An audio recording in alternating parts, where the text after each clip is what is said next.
May mga taong dumadaan sa buhay na napapansin. May mga taong dumadaan sa buhay na lilimutan. Ngunit ano ang mangyayari kapag nagpasya ang kapalaran na magsulat ng isang bagong kwento na may isang bulaklak sa mga kamay ng isang bata?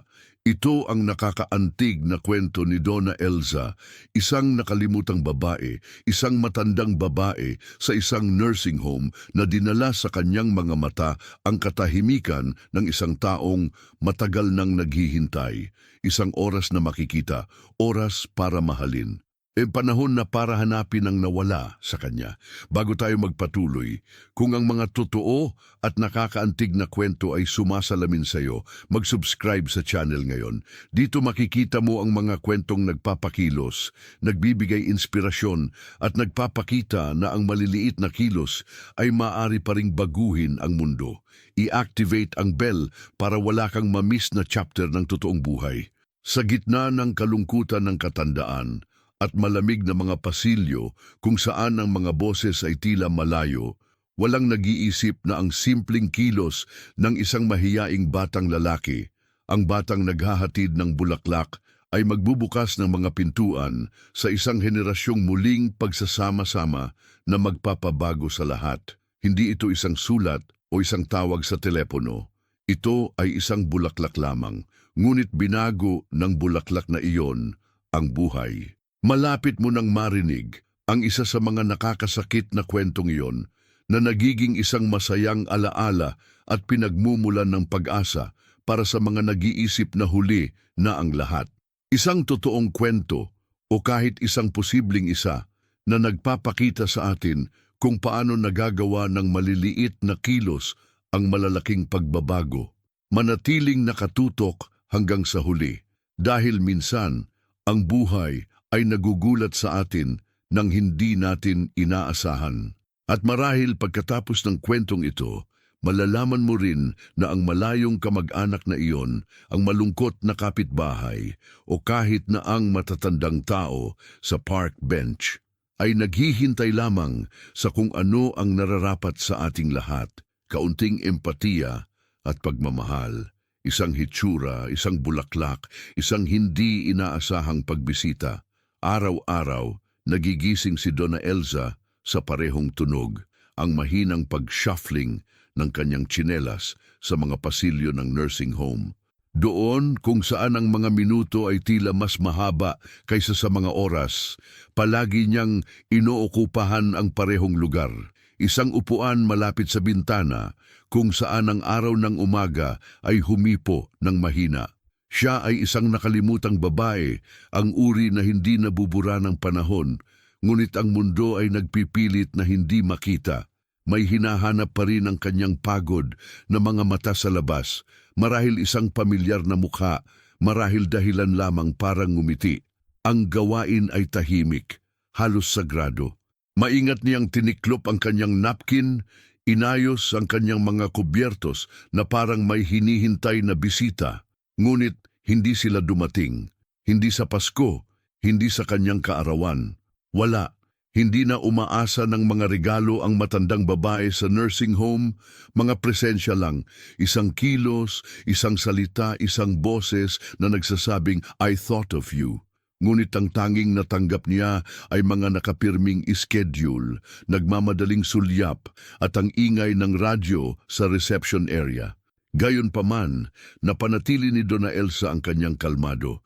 Siya ay magalang sa kanyang mga tagapag-alaga, tumugon sa isang "O, Ginoo" o isang "Salamat, mahal ko." Ngunit sa loob, dinadala niya ang bigat ng limot at kahit gaano pa siya kahusay na magpanggap, may isang uri ng katahimikan na kahit na ang kagandahang asal ay hindi maaaring magkaila. Isang katahimikan na nagpasikip sa dibdib at pinananatili siya hanggang madaling araw. Doon, sa kinakalawang na upuang iyon, kung saan napakaraming totoong buhay na kwento ang naipon na parang alikabok sa mga bintana, si Donna Elza ay patuloy na naghintay, hindi dahil sa pagkakawanggawa, kundi sa sangkatauhan. Higit pa siya sa isang medikal na record. Siya ay isang babae na may nakaraan, may pananabik, may mga pangarap, kahit natutulog. At tulad ng bawat buhay na kaluluwa, ang gusto lang niya ay maalala. Ang buhay sa nursing home ay tila isang lumang orasan ng lolo. Ang bawat kamay ay paulit-ulit sa parehong landas, araw-araw. Naghahain ng kape sa alas 7, paliguan sa alas 9, ang telebisyon ay nakatutok sa parehong channel mula 11 hanggang 5. Dumating ang mga pagkain sa magkatulad na mga tray, maligamgam at hindi nagmamadali. Sa pagitan ng mga kutsara, naghari ang katahimikan, parang nakalimutan ng oras na dumaan sa loob.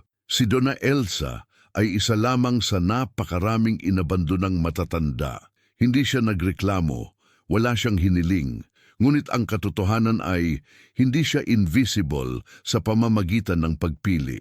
Walang pinipiling kalimutan ang sino man doon, nangyayari lang ito. Dumaan ang mga nurse, social work students, nakangiting weekend volunteers. Lahat ay may magandang intensyon, ngunit kakaunti ang may totoong oras para makinig. Ang tanging maririnig ay yabag at paalam. Sa mahaba at malamig na pasilyo, nasusukat ang kanyang mga salita.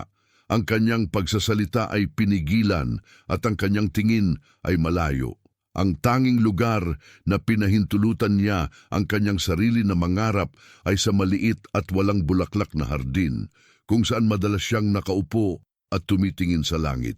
Ito ang paraan ng kanyang pakiramdam na buhay, ang panonood ng mga ulap na nagbabago ng anyo, na para bang sila ang mga alaala na nananatili pa rin. Mga maliliit na kilos na naging tahimik na pagtutol. At kahit na sa harap ng tila walang pagbabagong gawaing ito, may sinag ng pag-asa na mahigpit niyang pinanghahawakan. Isang lumang libro sa drawer, isang bar ng sabon na itinatago para sa mga bisitang hindi dumating, isang bordadong kumot na sinusuot niya lamang tuwing linggo. Mga detalyeng hindi akma sa kanyang mga medikal na record, ngunit nagsasabi ng lahat tungkol sa kung sino siya. Pagkatapos ng lahat, kahit na sa mga paulit-ulit na gawain ay nakasalalay ang dignidad ng mga nabuhay at umaasa pa rin. Minsan, kapag lumalakas ang ihip ng hangin sa bintana, ipinikit ni Dona Elsa ang kanyang mga mata at hinahayaang guluhin nito hindi lamang ang kanyang uban kundi pati na rin ang kanyang mga alaala. Sila ay kakaunti ngunit matindi. Ang amoy ng pagbe-bake ng tinapay, isang mahigpit na yakap sa hapon, ang tawa ng isang bata na umaalingaw-ngaw sa buong bahay. Ganito pinananatiling buhay ng matandang babae sa nursing home ang kanyang kwento, paghahabi ng mga alaala kasama ng katahimikan ng kasalukuyan. Naalala niya ang isang maliit na batang lalaki, ang kanyang anak, na niyakap niya sa kanyang mga bisig habang mahinang humihingi. "You're going to be someone good," sabi niya, kahit hindi siya sigurado kung ano ang mangyayari bukas. Ngunit ang bukas ay dumating ng napakaaga, at kasama nito ang kakulangan ng mga mapagkukunan, ang desperasyon at ang desisyong iyon na masakit pa rin hanggang ngayon, na ibigay siya sa isang pamilya na maaaring magbigay sa kanya ng hindi niya kaya. It was out of love, pero masakit na parang pag-abandona. Hindi ko alam kung saan siya nagpunta. Isang dilaw na litrato at sulat lang ang itinago niya na hindi siya nagkaroon ng lakas ng loob na ipadala. Ito ang kanyang paraan ng pagpapanatili ng nawalang ugnayan ng pamilya. Pagsulat ng mga liham na nasa kanyang drawer, naghihintay ng tadhana na maaaring hindi na dumating.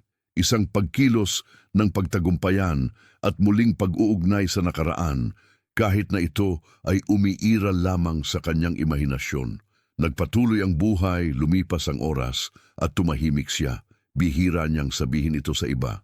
Paano niya maipapaliwanag ang isang bagay na napakalalim sa isang taong nakikita lamang ang ibabaw? Ngunit sa kaibuturan ng puso, may pag-asa pa rin para sa isang makabagbag damdaming reunion.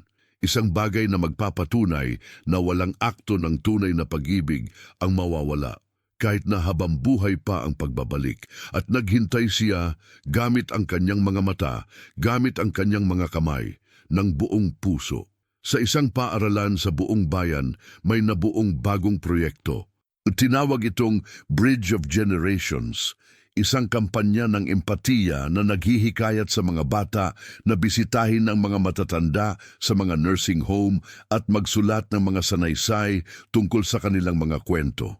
Sabi ng guro sa likod nito, natututo ang mga nakikinig sa kanilang mga nakatatanda nang hindi kinakailangang gumawa ng napakaraming pagkakamali. At kasama niyan, itinanim niya ang binhi ng pagmamahal sa mga bata, isang pambihirang bagay sa mundong laging napakaabala. Si Mateus, isang nuwid na taong gulang na batang lalaki, ay nakinig sa panukala ng walang gaanong interes. Siya ay mahiyain, introspective at mas gusto ang mga libro kaysa sa mga pag-uusap. Ngunit ang aktibidad ay sa pilitan. Bawat estudyante ay maghahatid ng bulaklak at isang liham sa isang random na matatandang tao, isang maliit ngunit simbolikong kilos. Ang ideya ay upang hikayatin ang muling pagsasama-sama ng mga henerasyon na nagpapakita kung paano nalalampasan ng pagmamahal ang panahon at naaantig ang mga buhay gamit ang mga simpleng kilos. Samantala, sa nursing home, inihanda ng mga tauhan ang espasyo. Malinis na mga mantel sa mga mesa, mga matatandang naglalaro ng mahina, mga lutong bahay na cake sa cafeteria. Hindi alam ni Donna Elza kung ano iyon, ngunit parang hindi mapakali ang tungkol sa kanya.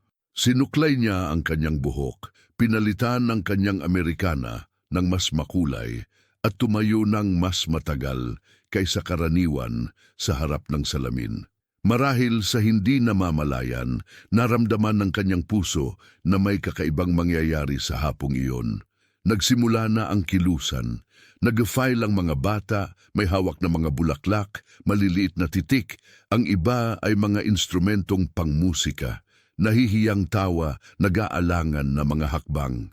Para sa marami, ito ang unang pagkakataon na nakatagpo sila ng ibang tao ngunit magkatulad sa parehong oras. Isang natatanging pagkakataon na maranasan ng isang nakakaantig na kwento, ang uri na umaantig sa puso at nagiiwan ng malalim na marka, kahit na nakasulat sa ilang salita lamang. Dahan-dahang naglakad si Mateus sa makipot na bangketa na patungo sa nursing home. Medyo nalanta na ang bulaklak na binigay sa kanya ng guro, pero maselan niyang hinawakan na parang isang kayamanan. Siya ay isang introspective na batang lalaki, ang uri na mas gusto ang pagguhit kaysa sa pakikipag-usap. Pero noong araw na iyon, iba ang nangyari. Bago pumasok, nakita niya ang isang maliit na bulaklak na nakalatag sa lupa, buo, nakalimutan, at pinulot ito. Napagdesisyonan niyang iyon ang gagamitin niya sa kanyang paghahatid. Habang ang kanyang mga kaklase ay tuwang-tuwang nagtatakbuhan sa pagpili ng pinakamangiting mga nakatatanda, nakatayo si Mateo sa pintuan, nanonood. Ayaw niyang pilitin ang anumang pag-uusap. Ayaw niyang gumawa ng anuman dahil sa obligasyon. Nilibot ng kanyang mga mata ang silid hanggang sa huminto sila sa isang matahimik na figura, mag-isa na nakaupo malapit sa bintana. Si Donna Elza iyon. Hindi siya nakangiti o umiiyak, nakatingin lang siya sa kawalan ng katahimikan na sumisigaw.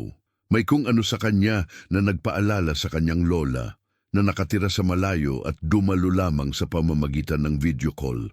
Ngunit doon, sa sandaling iyon, naramdaman ni Mateus ang isang pagnanais na hindi niya maipaliwanag, ang makadalo. At walang sabi-sabing naglakad ito palapit sa kanya. Mabagal ang kanyang mga hakbang, ang bilis ng tibok ng kanyang puso. Ang makakalimutin na babaeng iyon ay tila mas madaling lapitan kaysa sa sinumang matatandang tao na napapaligiran ng mga voluntaryo. Nang makalapit ay pasimple niyang inabot ang bulaklak na nanginginig ang kamay. Hindi siya nagsabi ng hi, hindi tinanong ang kanyang pangalan. Pasimpleng inihandog niya ang kilos, wagas at buo. Ito ay isang simbolo ng bulaklak at pagmamahal ng hindi na-filter na koneksyon ng isang bata na nagbabago ng buhay ng hindi nauunawaan ng eksakto kung paano. At sa sandaling yon, simple at tahimik, nagsimulang magsulat ng isang bagong kwento. Walang mga plano, walang script, tanging may katotohanan. Dahan-dahang tumingala si Donna Elza. Sa kanyang harapan, isang mahiyaing batang lalaki ang nag-abot ng isang pinong bulaklak, walang salita. For a second, naisip niya na nanaginip siya. Hindi karaniwan para sa isang tao na lumalapit ng hindi iniimbitahan. Higit na mas mababa sa ganoong simpleng kilos, ngunit puno ng kahulugan. Ang bulaklak na iyon na hindi nagmamadali ay parang isang yakap kaysa regalo. Hinawakan niya ang bulaklak gamit ang dalawang kamay, na para bang napakarupok nito kung hawakan mag-isa. Ang pakikipag-ugnayan sa pagitan nila ay walang salita, ngunit mayroon itong lahat: paggalang, sorpresa, pagmamahal. Nanatili roon si Mateus, nakatayo, nakatingin sa kanya na may natural na pagkatao na hindi kailangang malaman ang nakaraan upang nais na maging kasalukuyan. At si Donna Elza, sa unang pagkakataon sa mga linggo, ay naramdamang nakita siya. Hindi bilang isang matandang babae sa isang nursing home, ngunit bilang isang taong mahalaga pa rin. With a calm gesture, iminuestra niya ang upuan sa tabi niya. Umupo siya. Walang mga tanong, walang pagpapakilala, isang katahimikan lang na nakakaaliw kaysa nakakahiya. Para bang alam nilang dalawa na hindi nito kailangang ipaliwanag. Isang hindi inaasahang pagbisita, isang pambihirang koneksyon, ang uri na ang halaga ay malalaman lamang kapag natamaan ka ng epekto. Sa sandaling iyon, si Donna Elza ay hindi na lamang ang karaniwang babaeng makakalimutin. Siya ang bida ng isang nakakaantig na kwento, ang uri na nakaantig sa puso nang hindi nangangailangan ng isang malaking balangkas. At si Mateus, kahit na hindi niya lubos na nauunawaan ang kanyang ginawa, ay may naramdaman sa loob niya na nagbabago. Marahil dahil kung minsan, ang kailangan lang ng kaluluwa ay isang taong darating at manatili. Nasa kanyang mga kamay pa rin ang bulaklak, ngunit iba ang namumulaklak sa mukha ni Donna Elza. Isang glow. Ito ay banayad, halos hindi mahahalata, ngunit tunay, ang uri ng pagpapahayag na lumilitaw lamang kapag ang puso ay naantig ng sorpresa.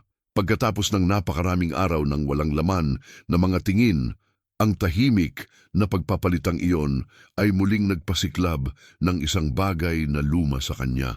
Marahil ay pag-asa, marahil ang pakiramdam ng pagiging naaalala.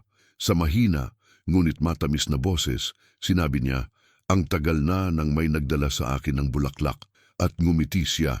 Isang maliit, walang ngipin na ngiti, ngunit puno ng presensya.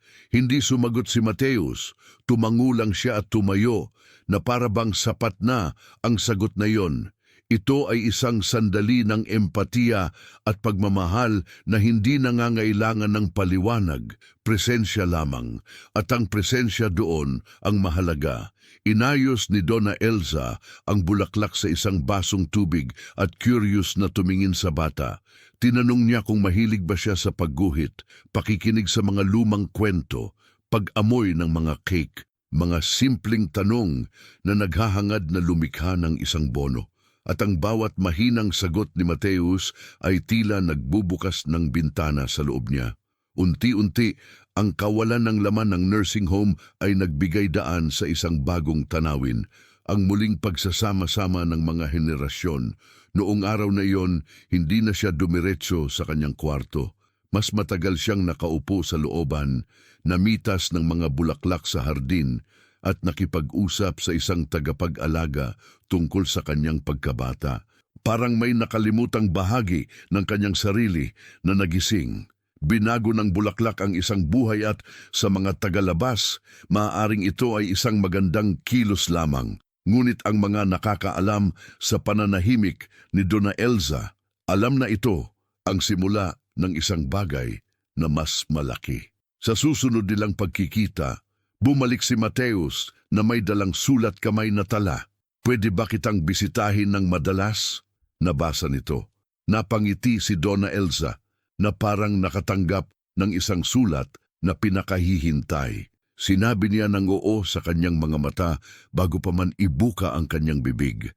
At iyan ay kung paano sila nagsimulang magkita bawat linggo sa parehong bench sa tabi ng bintana na may parehong komportabling katahimikan at isang kapwa pagnanais na magbahagi ng oras. Sa bawat pagbisita, lumalalim ang mga usapan. Ikinuwento ni Donna Elza ang mga kwento ng kanyang kabataan, kung paano siya mahilig sumayaw sa mga party sa plaza ng pagsulat ng mga liham sa isang kasintahang pumunta sa Hilaga. Nakinig si Mateus nang may pambihirang atensyon para sa isang kaedad niya. At nang magsalita siya, isiniwalat din niya ang kanyang mundo. Pakikipag-away sa mga kaklase, takot sa dilim, pagkamis sa kanyang lolo. Mga kwento ng totoong buhay na magkakaugnay, tulad ng mga sinulid ng simple ngunit makabuluhang pagbuburda. Isang maulap na araw, tinanong niya kung may ina siya. Sabi niya oo, pero minsan hindi niya pinakinggan ang nararamdaman niya. Marahang hinawakan ni Donna Elza ang kanyang kamay at sinabi, kasama ang kalmado ng isang taong matagal nang nabubuhay, minsan ang pagsasama lang ay pag-ibig. Umalingaw-ngaw sa isip ng binata ang katagang iyon. Marahil ito ang pinakamahalagang payo na natanggap ko kailanman. At wala ito sa isang libro ni sa isang klase. Ang mga salitang ipinagpapalit sa pagitan nila ay hindi nagmamadali at walang timbang. Sila ay balms. Mga maiikling palitan na nagpagaling ng mga lumang sugat nang hindi man lang namamalayan ni isa sa kanila. Nag-alok ng presensya ang bata. Bumalik ang babae na nakikinig. At sama-sama, pinagaling nila ang hindi makakamit ng anumang gamot. Ang pakiramdam ng hindi nakikita. Ang ugnayan sa pagitan ng lola at apo ang nabubuo, kahit na hindi nila alam na may blood tie. Sa paglipas ng mga linggo, may nagbago sa nursing home at napansin ng lahat. Si Donna Elza, na kanina ay tahimik, ngayon ay mas naging masigasig sa pagpili ng kanyang damit para sa mga petsa. Naglagay siya ng kolorete, nagsuklay ng mas maingat at nagtahi pa ng bagong padding para sa chair cushion. Ang dati nakagawian lamang ay naging pag-asa. Ang batang iyon ay nagbigay sa kanya ng isang mahalagang bagay, ang pagnanais na mabuhay sa susunod na araw. Muli siyang nagsimulang magsulat ng mga liham tulad ng ginawa niya noong mga dekada. Ngayon lang, naging mga liham na sila kay Mateus, maliit na kwento, alaala, refleksyon, at kahit na ang ilan ay hindi na iligtas, ang pagsulat ng mga ito ay muling nagpasigla sa kanyang kaluluwa. Hindi na invisible ang matandang babae sa nursing home. Siya ay inaasahan. Nabasa siya, naramdaman niya. Ang bulaklak ay nagbago ng isang buhay. Oo, ngunit nagbigay din ito ng kulay sa maraming iba pang panloob na mga bulaklak na tahimik na nalalanta. Nagbago din si Mateus. Napansin ng kanyang mga magulang. Siya ay nagsalita ng higit pa, tumingin sa mga tao sa mata at nagsimulang magsulat tungkol sa mga damdamin ng mas madali. Sa paaralan, ang kanyang guro ay nagsabi na siya ay mas mature at nang tanungin kung saan niya nakuha ang lahat ng kanyang inspirasyon, ang sagot lang niya, I have a very experienced friend. Ito ay isang bihirang koneksyon, pinalakas ng katotohanan at isang pagmamalasakit na hindi nangangailangan ng paliwanag. Ang pagkakaibigang iyon ay lingid sa kanilang kaalaman. Isang generational reunion na kailangang mangyari. Isang proyekto ng paaralan sa empatiya na naging isang bono ng kaluluwa. Dalawang mundong tila malayong nagtagpo sa simpleng bangkong iyon sa nursing home. At sa bawat pag-uusap, bawat pagpapalitan, bawat sulyap, kung ano ang itinayong muli ay higit pa sa isang relasyon.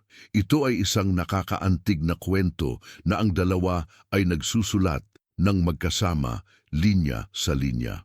Sa isang ordinaryong araw, nangyari ang hindi inaasahan. Habang inaayos ang mga lumang dokumento mula sa institusyon, nakita ng coordinator ng nursing home ang isang nakalimutang kahon sa likod ng isang aparador.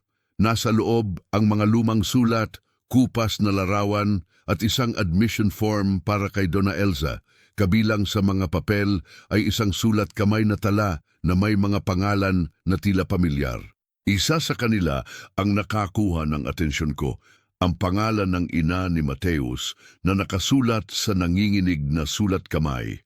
Nagkataon lang? Hindi naman siguro. Curious, kinausap ng coordinator si Donna Elza at tinanong kung may kahulugan ba sa kanya ang pangalang iyon. Ang matandang babae na may luha sa kanyang mga mata ay nagkumpirma, siya ang aking manugang. At least, I think so. Pagkatapos, ang lahat ay may katuturan. Ang mga liham na hindi na ipadala, ang anak na kailangan niyang ibigay, ang pananabik na hindi naghilom. Ang batang naghatid ng bulaklak, ang nagpangiti sa kanya, ay ang kanyang apo. Nakahanap na naman ng paraan ang tadhana. Napakatindi ng emosyon kaya kinailangan ni Donna Elza ng ilang minuto upang maunawaan ang buong lawak nito. Umiyak siya, tumawa siya, natahimik siya. At pagkatapos, binigkas niya ang pariralang nanatiling nakaukit sa puso ng mga nakarinig nito. Ang panahon ay nag-aalis ng maraming bagay, ngunit ang Diyos ay laging nagbabalik kung ano ang totoo. Iyon ang emosyonal na muling pagkikitang hindi niya pinangarap at nagsimula ang lahat sa isang bulaklak na nahulog sa bangketa. Ang coordinator na hindi sigurado kung paano ito masisira sa pamilya ay nagpasya na mag-organisa ng isang espesyal na pagtitipon. Pagkatapos ng lahat, kailangan ng pangangalaga, kailangan ng katotohanan. Ang nakalimutang babae ay hindi na lamang residente ng nursing home. Siya ay isang lola. Siya ay nabubuhay sa kasaysayan. At ang pagtuklas na iyon ay nagpatibay sa isang bagay na laging sinusubukang ituro ng buhay. Ang nawalang ugnayan ng pamilya ay maaaring muling gawin kahit na tila binura ng panahon ang mga landas. Nang sumunod na linggo, iba ang kapaligiran sa nursing home. Pinalamutian ng mga tagapag-alaga ang pangunahing silid ng mga simpleng bulaklak at makukulay na tuwalya. Inayos na ng coordinator ang lahat sa mga magulang ni Mateus nang hindi ibinunyag ang maraming detalye sa bata. Si Donna Elza, hindi sigurado sa kung ano ang aasahan, ay nagsuot ng floral blouse na inisave niya para sa mga espesyal na okasyon. May matamis na kaba sa hangin, isang bagay na tanging puso lang ang makapagpaliwanag. Nang bumukas ang pinto, pumasok si Mateus, magkahawak kamay ang kanyang ina. Ang mga mata ng matandang babae ay napuno ng luha bago pa man lang magsalita. Tumingin ang babae kay Elza at bumulong, "Ikaw, ang biyenan ko?" Tumango si Elza, basag ang boses. At sa isang iglap na tila huminto sa oras, nagyakapan ang tatlong henerasyon, isang muling pagsasama-sama ng mga henerasyon na tinatakan hindi ng mga salita ngunit sa pamamagitan ng presensya, sa pamamagitan ng pagpapatawad. Sa pamamagitan ng muling pagkonekta, umiyak ang ina ni Mateus. Sinabi niya na hindi niya alam ang totoong kwento, na ang kanyang asawa, ang biyolohikal na anak ni Elza, ay namatay ng bata pa at hindi gaanong nagsasalita tungkol sa nakaraan. Ang muling pagsasama ay hindi nagdala ng kalungkutan, tanging kaginhawahan, yung feeling na sa kabila ng mga taon, may oras pa para bumuo ng bago. Ito ay pangalawang pagkakataon para sa pamilya, hindi planado, ngunit pinagpala. Ibinalik na ngayon ni Donna Elza ang inakala niyang tuluyan nang nawala. Hindi na niya kailangang itago sa mga alaala. Siya ay may pangalan, isang kwento, at ngayon ay kumpanya. Ang matandang babae sa nursing home ay naging isang tunay na lola. At ang batang lalaki na minsan lang gustong bigyan siya ng bulaklak ay nagbalik ng higit pa sa 1 kilos. Buong buhay siyang nagbalik. Minsan, ang buhay ay kumukulo sa isang sandali. Isang sandali kung saan ang isang bulaklak ay nagbabago ng buhay. 1 kilos na tila maliit, ngunit nasa loob nito ang kapangyarihang ibalik ang mga ugnayan, pagalingin ang mga sugat, at muling isulat ang buong kwento. Si Donna Elza ay hindi nakatanggap ng kahit anong pagbisita. Muling natuklasan niya kung anong oras ang nakatago.